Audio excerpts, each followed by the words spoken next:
கோரக்கர் இவரோட ஜீவசமாதியில இருந்து அவரை பத்தி ஜஸ்ட் ஒரே ஒரு விஷயம் சொல்றேன்.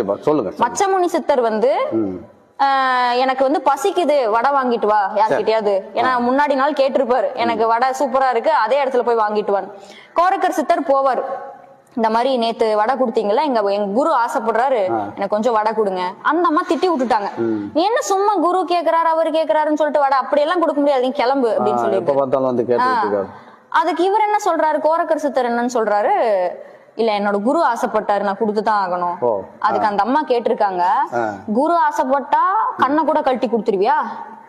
நம்ம என்ன கேட்டிருப்போம், நம்ம என்ன பண்ணிருப்போம், நம்ம சித்தராச்சே, நம்ம நான் உனக்கு விடுகிறேன் சாபம் அப்படின்னு சொல்லிட்டு சாபம் விட்டுருப்போம். இல்ல நம்மளே ஒரு வடையை உருவாக்கிட்டு போயிருப்போம். இவர் என்ன பண்ணிருக்காரு, கண்ணை கழட்டி கொடுத்தா கூட கொடுத்துருவியா அப்படின்னு கேட்டதும் கைய உள்ள விட்டு கண்ணை எடுத்து, இந்த கண்ணை நான் கொடுத்துட்டேன், வடையை மட்டும் கொடு.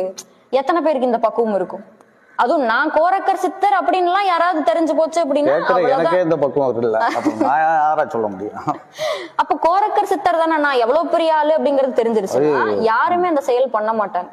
அப்ப அந்த பக்குவத்துல இருக்கிறவங்க தான் சித்தரே ஆக முடியும். ஆனா தன்னைத்தானே சித்தர்கள் நான் சொல்லிக்க மாட்டாங்க. அப்ப அந்த ஒரு நிலை யாருக்கு